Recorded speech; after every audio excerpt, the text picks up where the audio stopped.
Welcome. Welcome to the Unitarian Universalist Church in Eugene, where in this unusual time, we gather online to offer our care, our compassion, and our support for one another. We return each week insisting upon the resilience of this community, this congregation, and this gathering of friends and companions along the journey. In this, our ritual of gathering, we affirm our interconnection and our interdependence. We surrender our control and allow this hour to be what it will. Dropping into the familiar, we allow ourselves to set down just for this hour the responsibilities that call to us, the alerts and alarms that beckon us, the projects that follow us from room to room. In this ritual of gathering, we place first and foremost at the center of our heart's attention.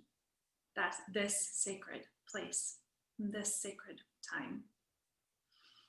I have a few reminders that I'd like to share with you this morning.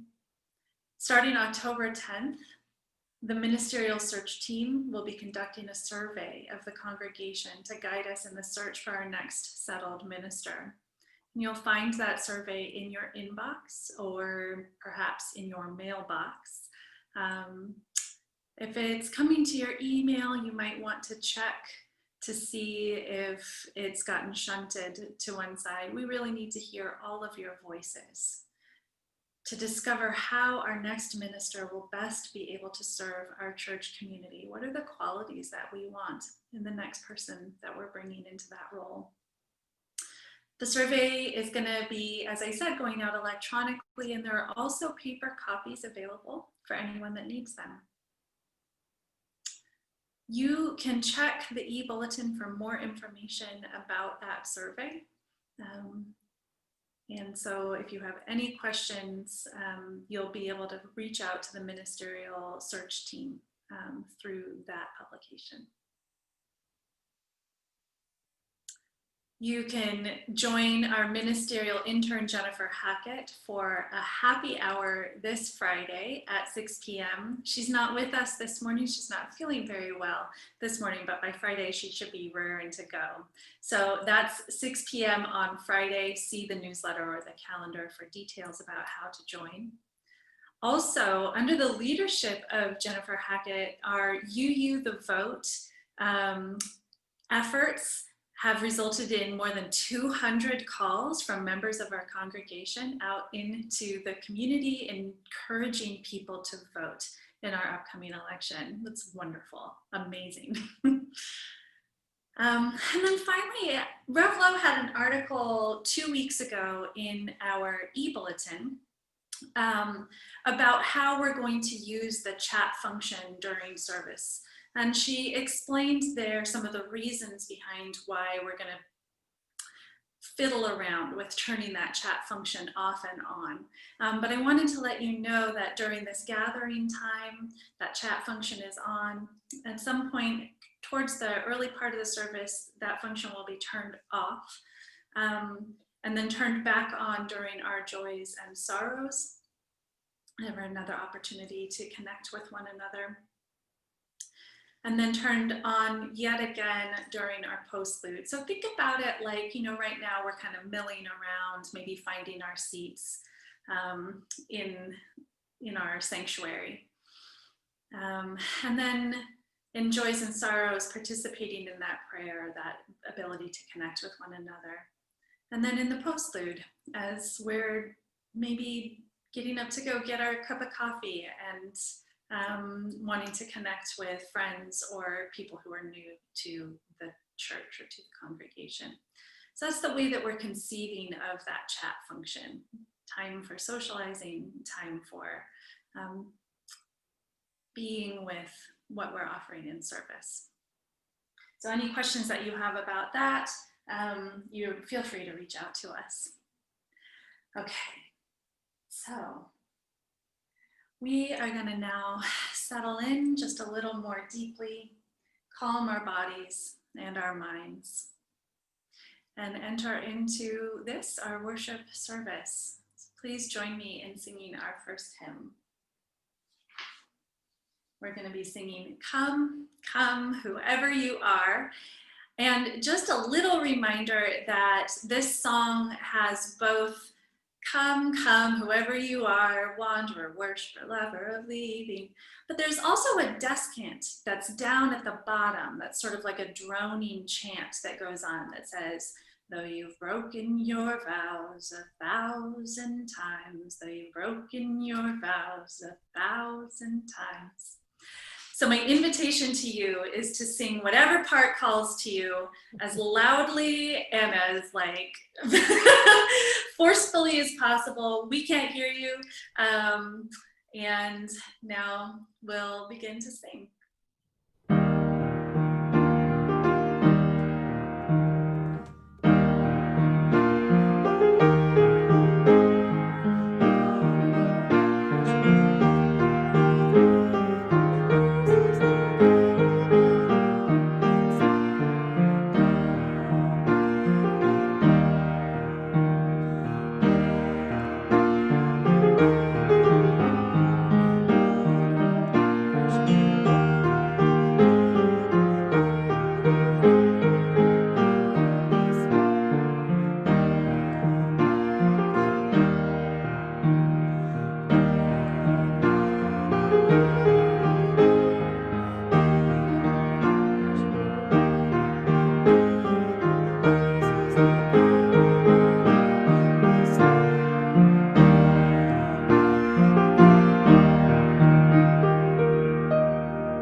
We light this chalice to find inner peace, love for each other, and faith in ourselves.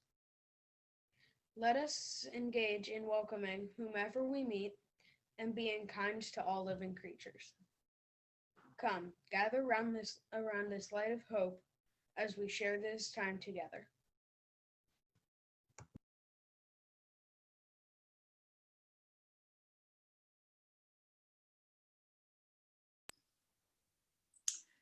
So I'll invite you now into a practice that I learned from reading My Grandmother's Hands, a book by Resmaa Menakem. I'm not sure which way you say it.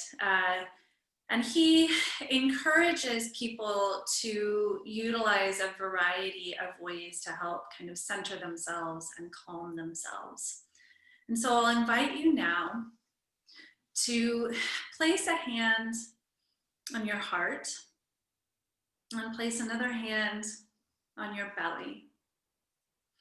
And we're going to do a practice that's maybe a little unusual, but is, I have found, like remarkably calming. And so what I'm going to invite you to do is to kind of soften your gaze, close your eyes, and just hum, just a low hum. And I'm going to do it with my sound on for the first little bit, and then I'm going to turn my sound off Because, yeah, it's a little unusual at first, but here we go.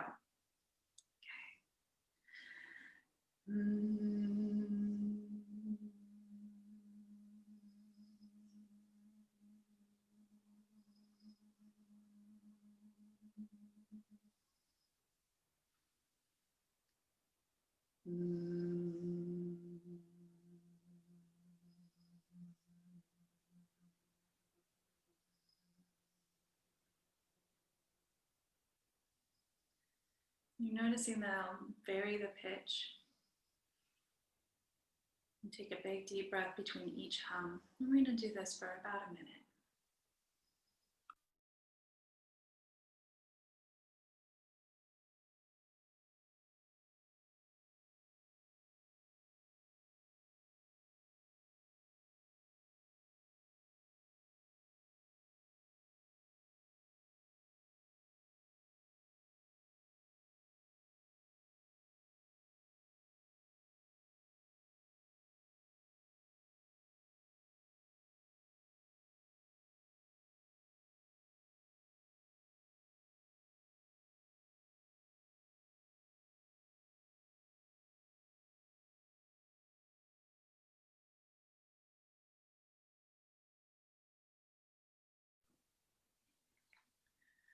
On this day, each week, we join together to turn our collective consciousness toward the Spirit.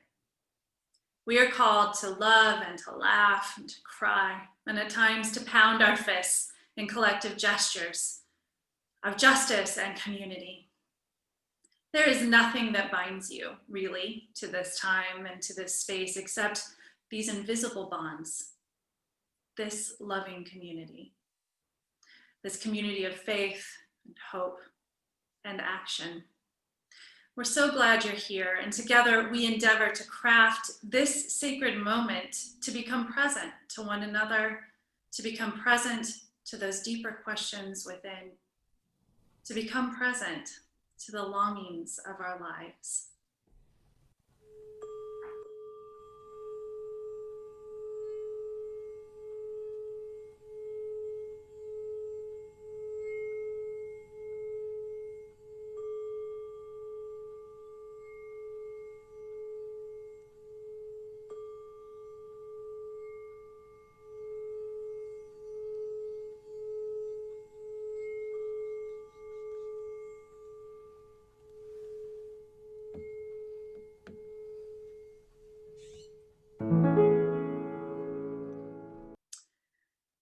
Our story this morning is called The Good Egg, and our coordinator of children and youth programming found this resource for us this morning. I hope you enjoy it.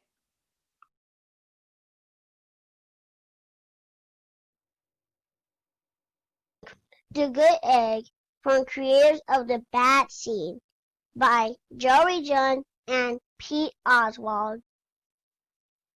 Oh, hello. I was just rescuing this cat. Know why? Because I'm a good egg. A very good egg.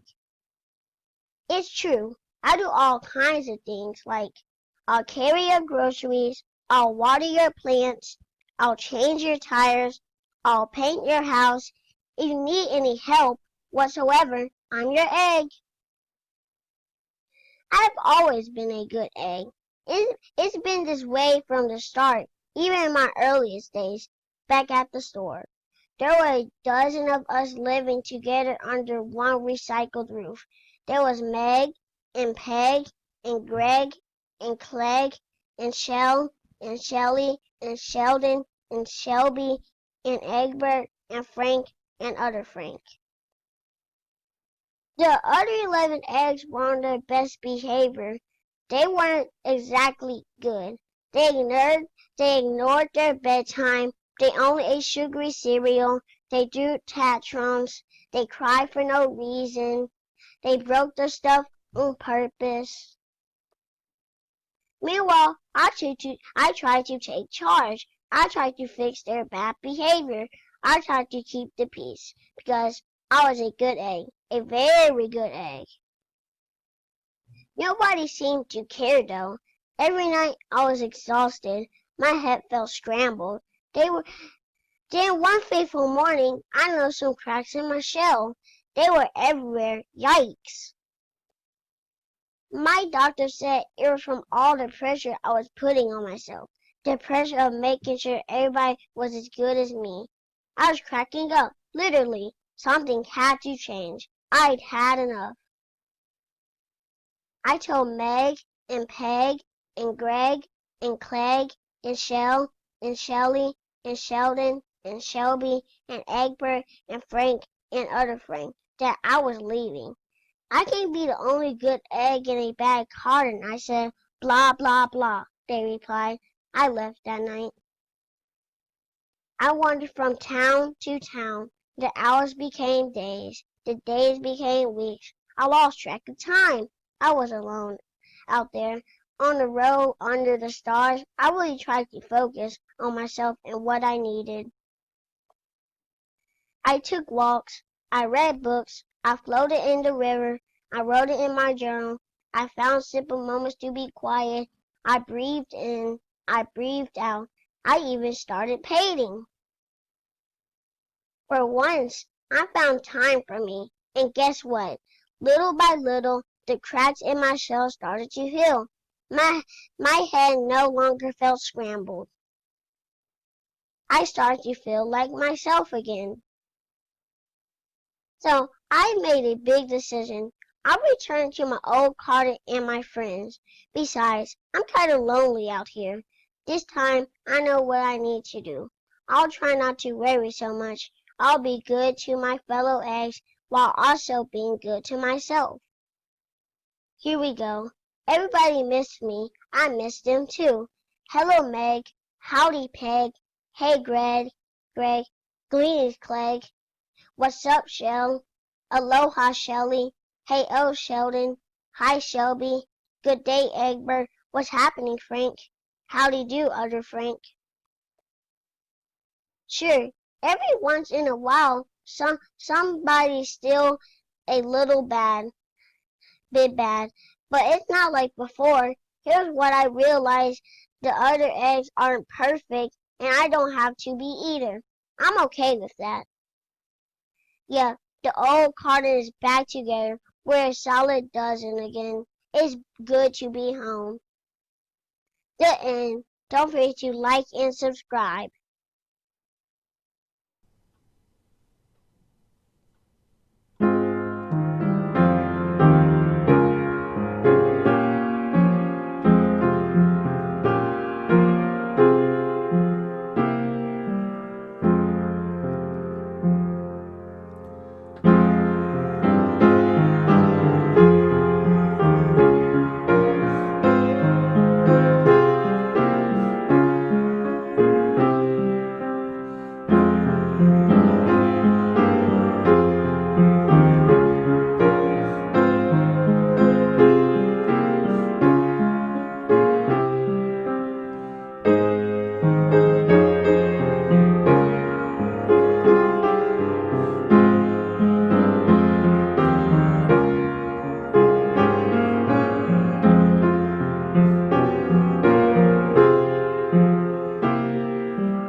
These are the words of Mark Nepo.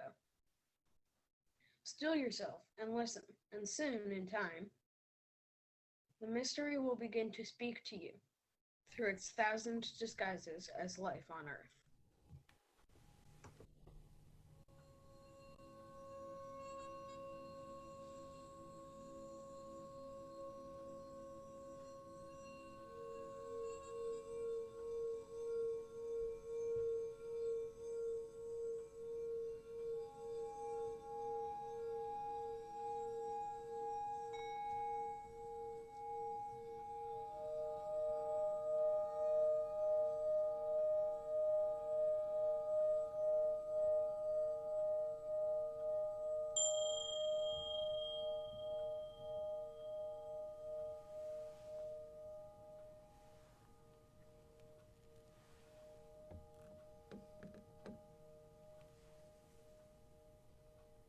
Thank you, Suzanne.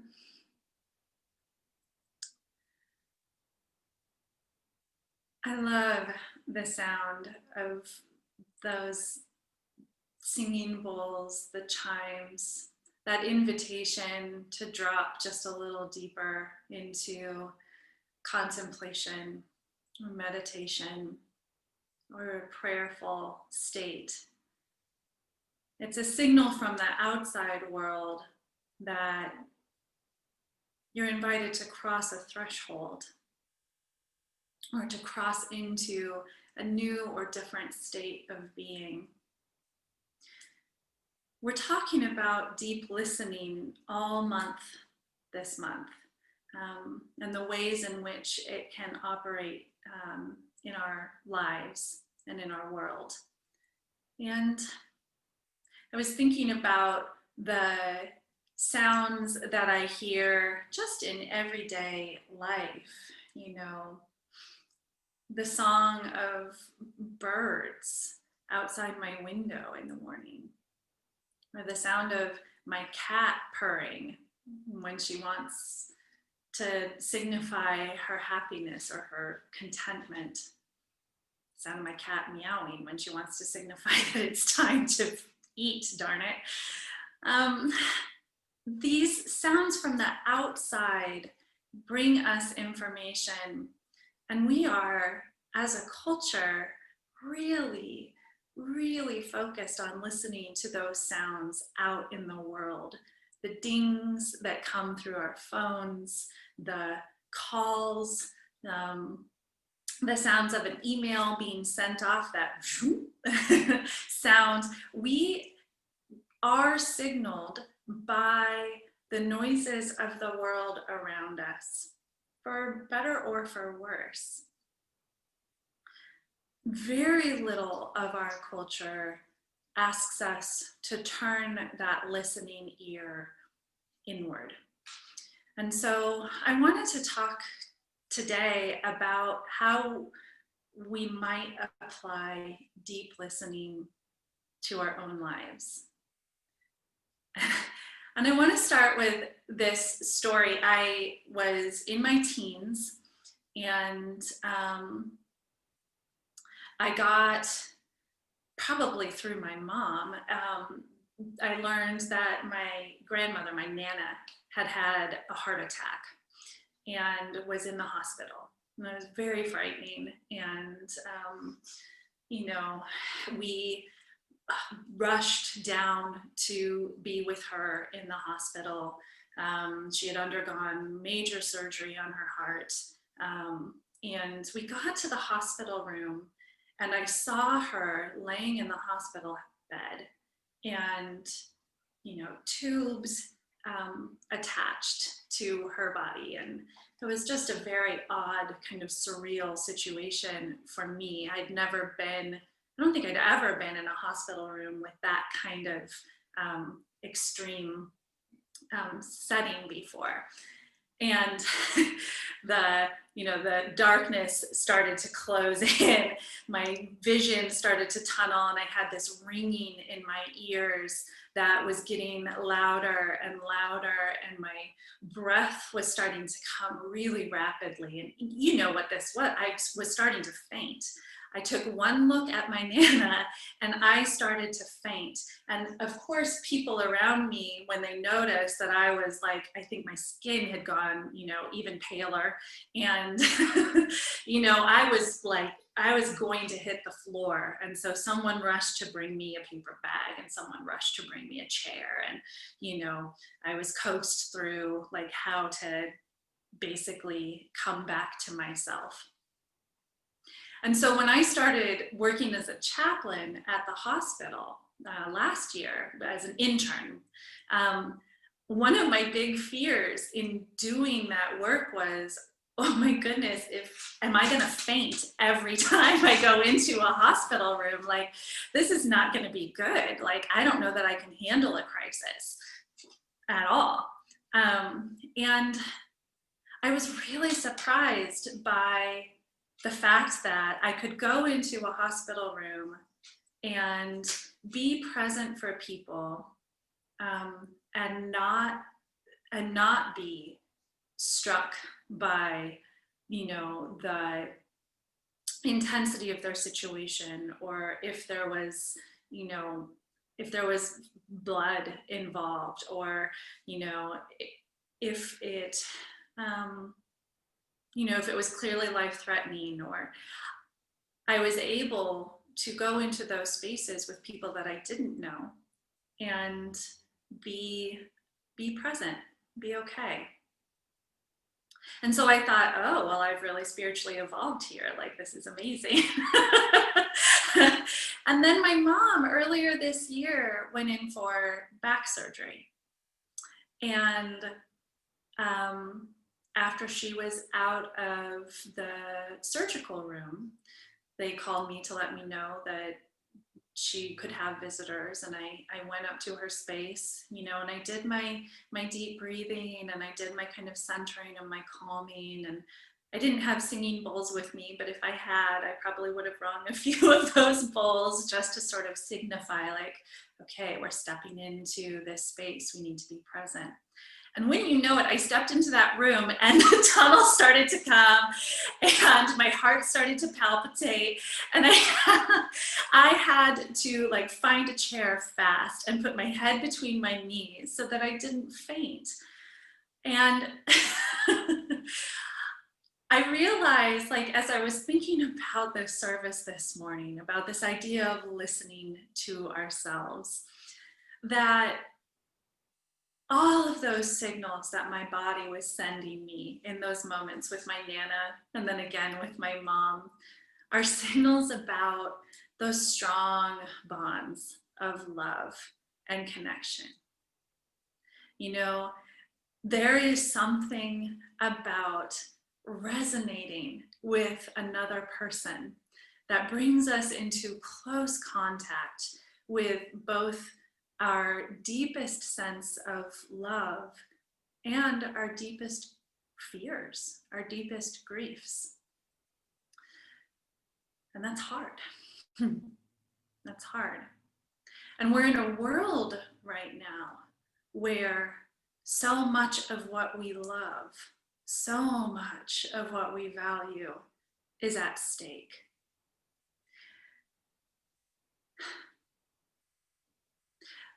I've been laughing recently about those experiences, those kind of bookend experiences of fainting or coming close to fainting in the presence of someone that I love's pain, or their, you know, kind of close brush with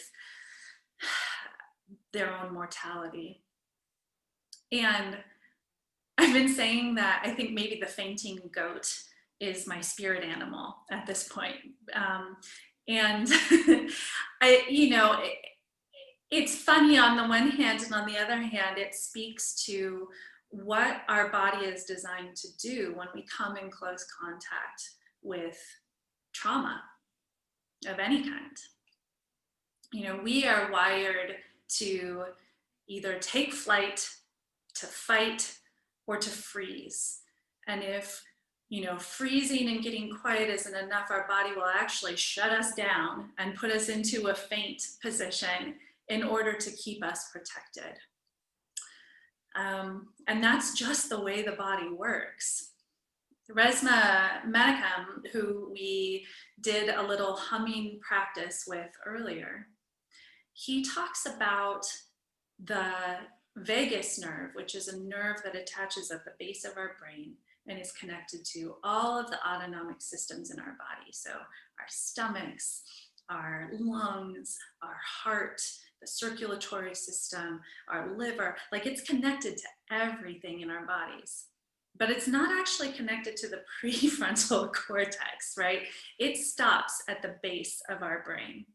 And it tells us, like, get the heck out of there. Or, now's a good time to faint.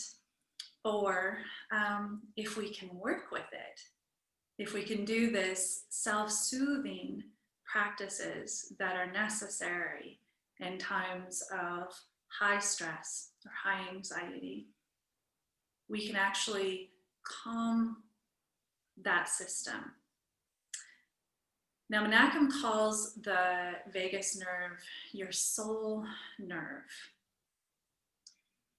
And I think it's such a beautiful word. It's such a beautiful way of identifying this process. I mean, one of the things that our culture has done here in the Western world is develop very highly specialized ways of thinking about and looking at the world, sort of dissecting, right? Like science has sort of removed various parts and looked at them individually in order to understand how they work. And thank goodness for that, because we have systems in this world that we now understand at very intricate levels.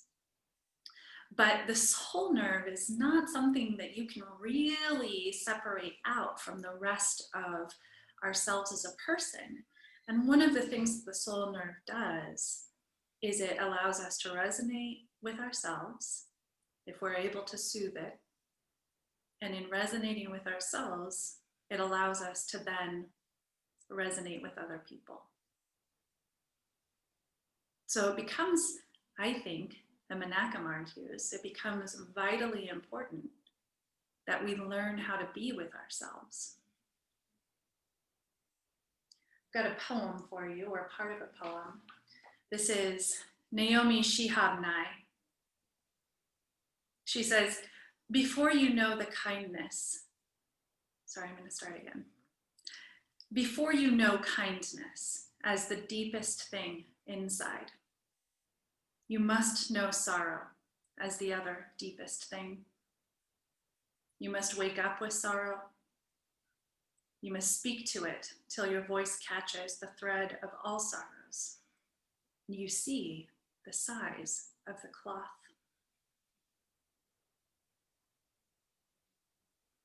We are in this moment in time witnessing and experiencing sorrow upon sorrow upon sorrow. I don't know if it's helpful to you for me to name them or if it's just re-traumatizing. I'm trying to decide which way to go with this. You know the sorrows, you're feeling it too. And if you're anything like me, sometimes when the sorrows get to be too much,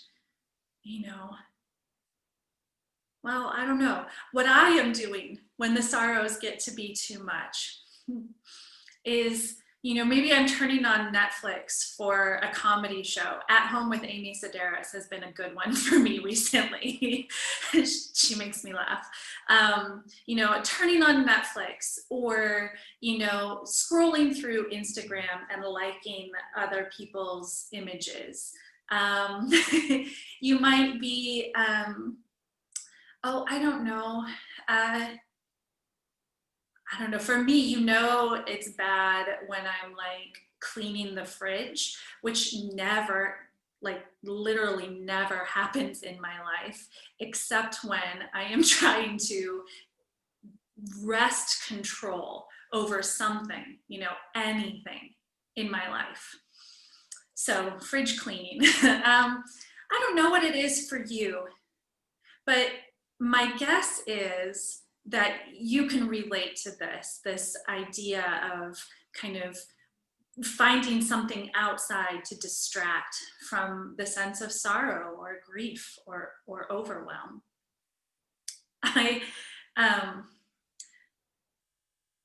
I have this, it's kind of a quote, but I'm not going to quote it exactly. It's from Francis Weller, and he talks about the state of either moving toward anesthesia, numbing ourselves out, or amnesia, kind of falling into a cloud of forgetfulness in order to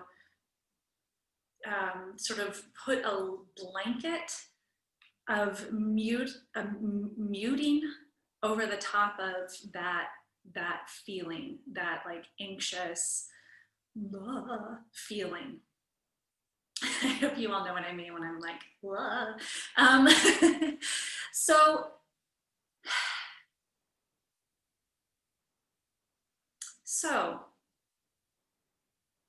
like, I'm not trying to take away your Netflix or your fridge cleaning or whatever the thing is. Like, yes, absolutely, use that as a tool. But also, I think that my call to all of us, myself included, is to remember that we hold the capacity to listen deeply to our own selves and to our own voice. And the difference. Well, here, I'm going to say this. Our own voice, or maybe if this works better for you, God's voice, or the voice of creation, that ground that is sacred, that lifts up to support all of us on this planet.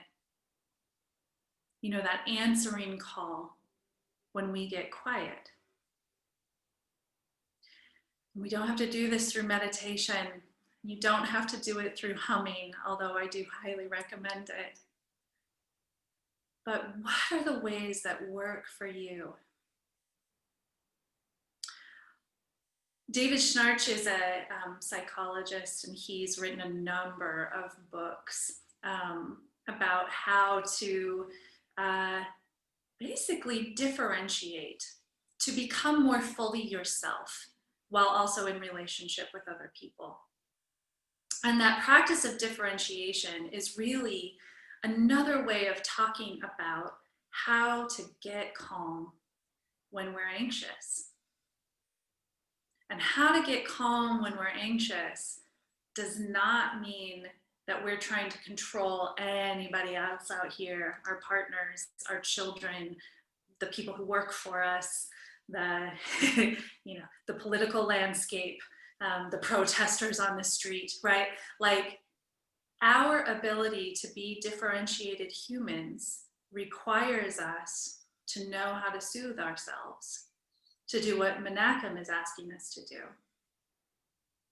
David Schnarch calls it relaxing while hugging. And he invites you to, or me, how about this? He invited me to practice this idea of being in close contact with someone that I love and not requiring anything from them in order to soothe myself. Now, he talks about differentiation as sort of a process of maturing. And he says that a lot of psychologists have gotten it wrong, that, we're looking at our experience with our parents as a way to model for us the world, the way that the world works. And that when we are in need of support, or in need of, reassurance from the world outside of us, that that if somehow we didn't get the right kind of parenting, that we are that we're lacking in some way. This is kind of an attachment theory thing. But in fact, he says infants have all the skills that they need inside themselves, both to attach to the caregiver that's with them, and then to look away when they need to in order to kind of break that intensity of contact, and to provide soothing for themselves. It's like a third, a third, a third. And I am no expert in all of this, so, take what you like from what I'm giving you and ignore the rest. His main proposition is that we have all the skills that we need inside ourselves to become calm, to give ourselves what we need. Parents, even the very best of parents, are going to fail at some point, because they're human, and because kids are hard, and because, we get tired, and because even if our children could ask us exactly for what they want or need, we wouldn't necessarily be able to give it to them. And so thinking about this connection, and I hope this thread is pulling through for you too, but this connection about listening for God's voice, listening for that voice deep within ourselves, that impulse moves through all of the world's traditions. When Jesus from the Christian tradition was praying for guidance, he would pray to Abba, which was the word for like daddy or papa. And you think about Jesus's life being born to a woman who hadn't yet been married, and all of the purity laws in the Jewish tradition that meant that he was likely ostracized because of his status. And so he looked for something, the voice of Abba, the voice of Papa, to help guide him, to companion him. It's true in the story of the Buddha as well. He was born to his mother, Maya, and after 7 days, she died, and he grew up motherless.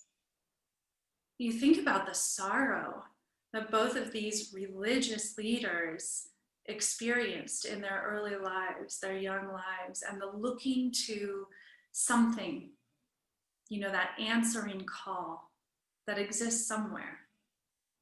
And whether it's, your own still voice, or a voice from creation, or a voice from stardust, that that voice when your body is calm. That voice doesn't speak to us through anxiety. It speaks to us through a centered, grounded, core experience. I'm going to check my time. I have another quote for you. And this is from Henry Nouwen, who was a Catholic priest and professor, theologian. And he says, "Why is it so important that you are with God and God alone on the mountaintop? It's important because it's the place in which you can listen to the voice of the one who calls you beloved. To pray is to listen to the one who calls you my beloved daughter, my beloved son, my beloved child. To pray is to let that voice speak to the center of your being, to your guts, and let that voice resound in your whole being."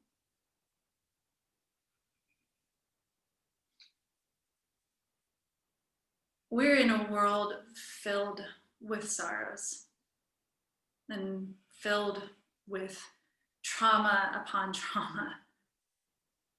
You know, we all carry our stories, whatever they might be. And those stories impact us. We even know that stories from generations ago we're carrying with us. And so how to work with it without turning to amnesia or anesthesia, which is so attractive. You know, it's being offered to us on a platter all the time.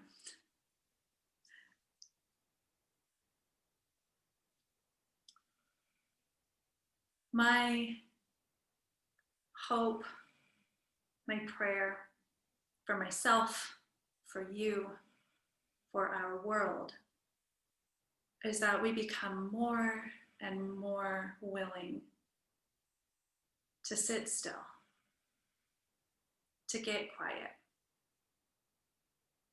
I know that in fear, the impulse is to wave our arms and to start yelling, you know, like we're on a sinking ship. And that's a visual that maybe applies to this moment. And yet, when we're yelling and waving our arms, we are not very effective. Our mission statement as a church is, empowered by love, we transform ourselves and serve our world. And so that love, that empowering love, is the foundation upon which we allow for our own personal transformation. And we're not called to transform the world, we're called to serve it. I'm so grateful to be here with you this morning. Thank you. And thank you to all of you who shared parts and pieces of your lives during our joys and sorrows. There are so many beautiful things to be joyful for, and so many losses. We lift up a prayer of support, connection, and love for all of us here. Thank you so much.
Each of us gives of ourselves to support our religious community. Our time, our efforts, talents, music, our presence here, and yes, our financial resources. This church and our work in the world is supported by the generous donations of members and friends. However you were called to give this morning, we are grateful for your support. May we be drawn ever further in that spirit of life. These are the words of the Reverend Leslie Takahashi. Walk the maze. Walk the maze within your heart, guide your steps into its questioning curves. This labyrinth is a puzzle leading you deeper into your own truths. Listen in the twists and the turns. Listen in the openness within all searching. Listen. A wisdom within you calls to a wisdom beyond you, and in that dialogue lies peace. Gentle people, go in peace. Blessed be. Amen.